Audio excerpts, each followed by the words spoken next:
So what I'm going to show you on this occasion is how to actually put the design onto your fabric. So we've got our fabric and it's drum tight, so we've put all our drawing pins in to make it so, and it needs to be drum tight, as I said in the previous video. So what we need to do is we need to put our design onto our fabric so that we know where we're tacking our threads and leather and pearl. Okay, so I'm going to take this design here. This is our design. Okay, I'm just going to move that over there for a minute.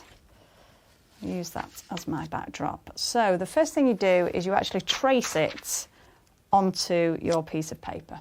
Okay, so I'm going to trace all these lines, including the red lines, onto the piece of paper.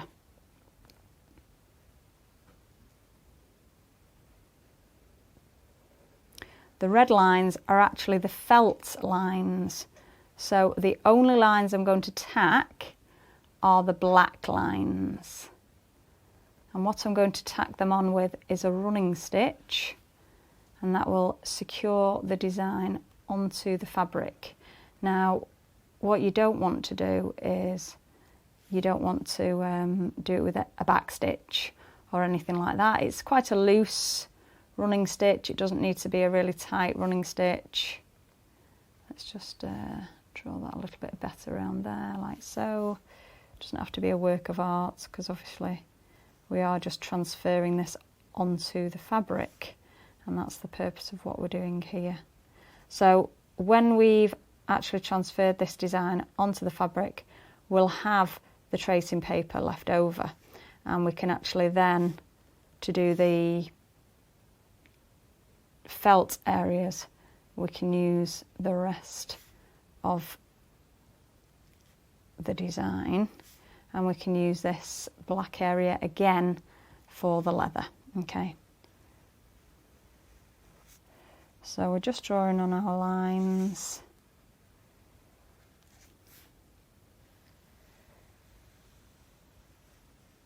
As I said, it doesn't need to be perfect, but this outer line is the most important line, because that's your first line that you're going to be following. Okay, so it's nice to have that as a really good curve. Okay, so that's our design. I'm just using a permanent pen. If you use pencils can actually go through the fabric when you're stitching your design on, and can actually make lots of marks on your fabric. So I don't tend to use pencils. I would tend to use something like a permanent marker, or I use gel pens a lot. Okay, so I'm going to take that, I'm going to move my design away, and then I'm going to place it on the surface of the fabric. I've set it up on a couple of barrel clamps. You can just use one, but I actually prefer to use two because it makes it really secure and it won't move at all. So what you need to do is you need to start pinning it on.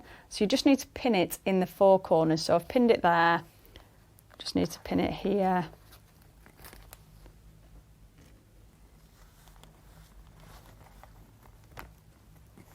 Just there, and then in this corner, just here, like so.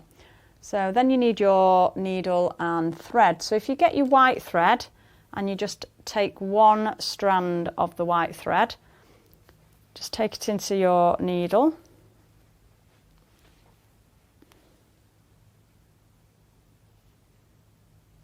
and then you'll need to knot the bottom. I tend to pull most of it through until as short a piece as possible until I need it. Now obviously, as I said when I was drawing the actual design on, you don't need these inner lines, you only need the black lines, and these inner lines are the red lines. So I'm going to just start from here. I'm just going to come up and I'm doing large stitches. It's just a running stitch. You don't need to be doing tiny stitches. This is just to show where the design is on the fabric.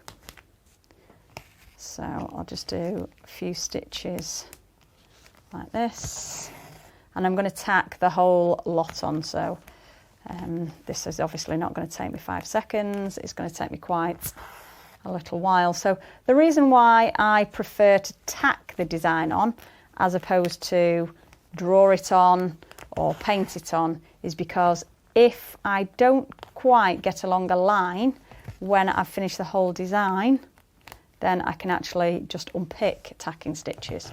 Whereas if you do the same and you've actually drawn the design on, then obviously that would be it. You would see it forever.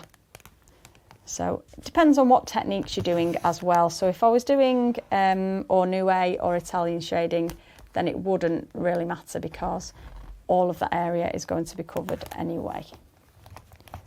So I'm just following the outer line at the moment, and you just need to make sure that you're keeping that perfect curve.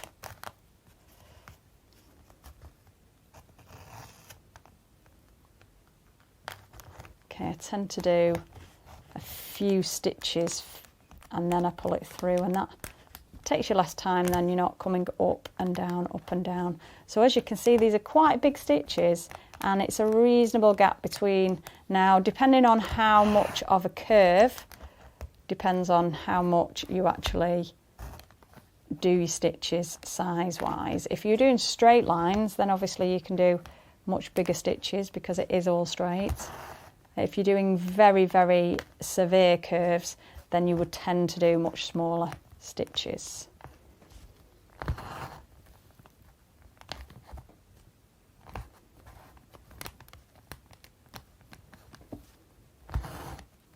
So I'm just merrily just shortening that thread a bit now when I get to near the bottom of it, and then it doesn't catch underneath. And you're literally just going up and down with your running stitch, leaving a reasonable gap on the front.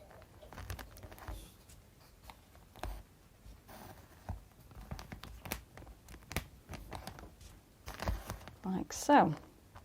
So if I was doing Italian shading or Ornue, then I would tend to use a gel pen if I was putting the design on with something. And the reason why I use a gel pen is because it doesn't smudge and it doesn't bleed into the fabric. And I would tend to use a light box. Obviously, an alternative to a light box is actually just using your window, which you can also do and is very effective. But obviously it means that it's at an angle, so your pens can actually run out. So we're just going around our cloud now. And as you can see, that stitch that I just did then was smaller. So all of these stitches are going to be slightly smaller now, just because we're going around much steeper curves. So you don't want big long stitches on small curves.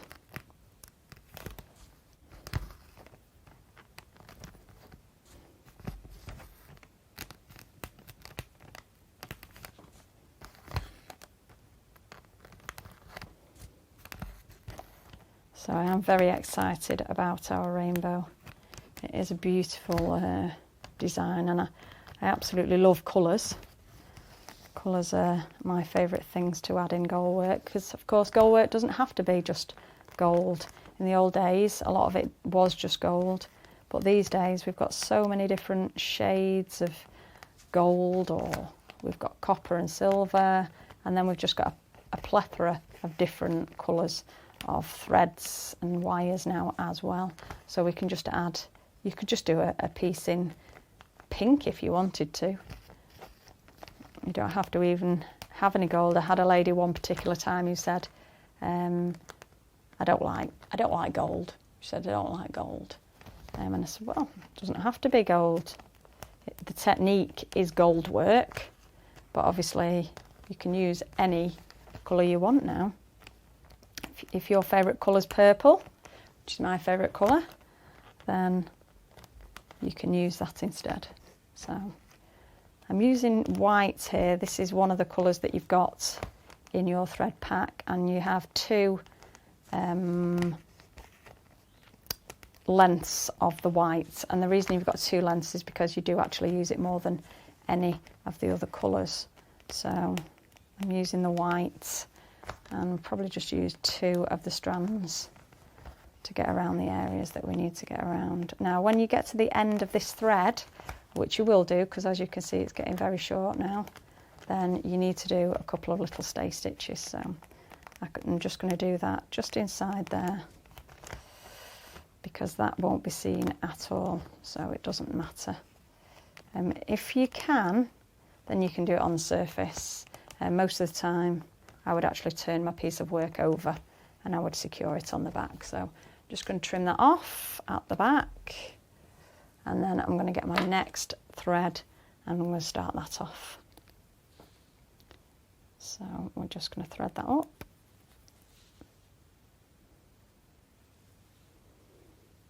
Okay, and then I'm just going to knot it. Just like that. So I always like to knot my thread. With white work and black work, it's really important that you don't use a knot, that you actually do stitches before carrying on. With gold work, it's not as important because you never actually see any of the knots on the surface. It's with white work and black work, obviously you're just using one thickness of material, so it is susceptible if you were using knots that you would actually see them or they'd just pop through. Whereas with gold work, we're using a very dense fabric, and not just one dense fabric, we're actually using 2 layers. So we've got the silk layer and we've got the polyester cotton layer, but you can actually use calico.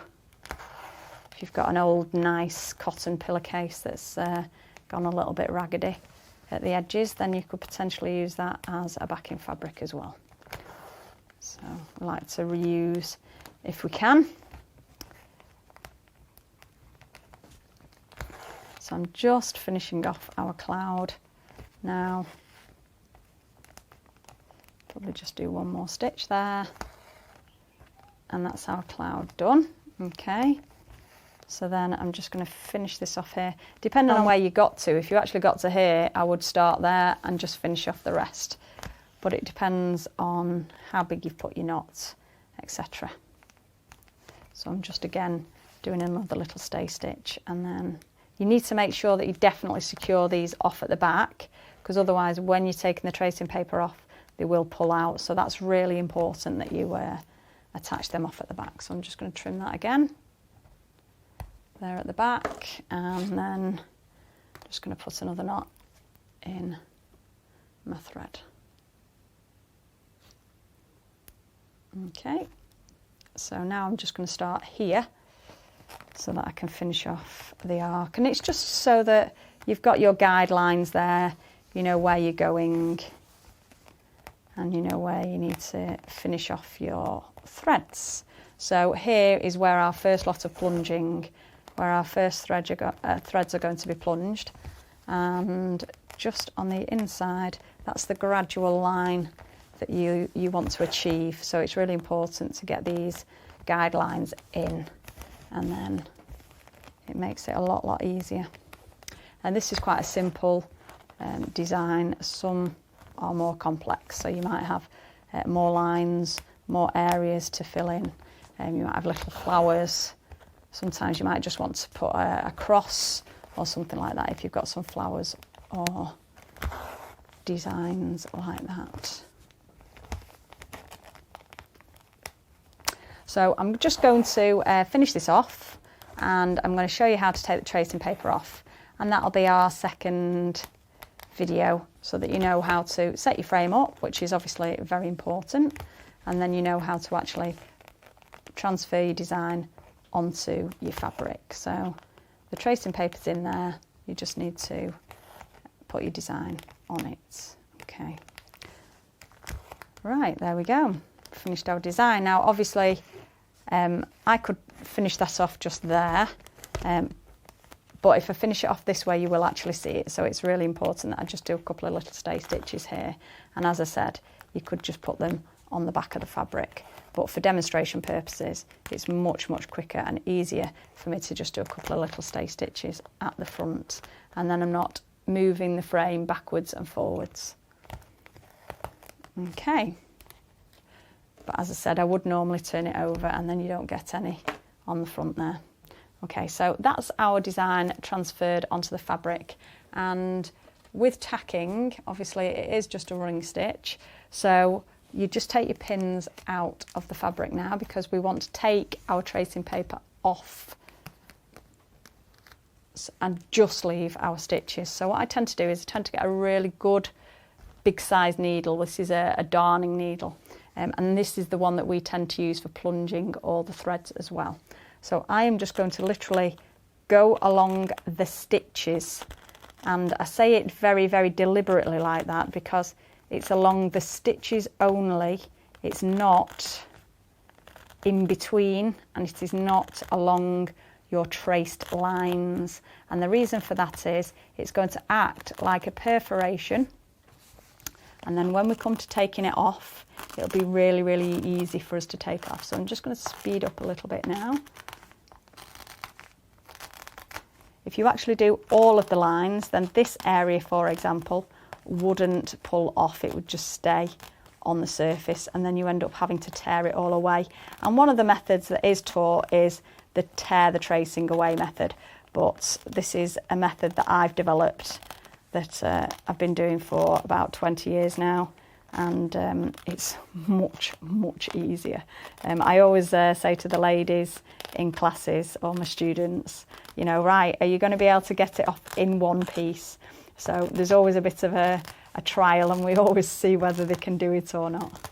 So I literally go over every single stitch before I try and take it off. Okay, so it's really important that you've actually gone from stitch point to stitch point, because if you don't go from stitch point to stitch point, then it won't pull off in one piece. And if it doesn't pull off in one piece, then you just need to use your fingernail and just hold the stitch down while you're pulling the tracing off. So I tend to do it quite quickly. I would advise that you do it a little bit slower and you just pull a bit more like that. And then if it does catch, you can just go like that and rip that particular stitch.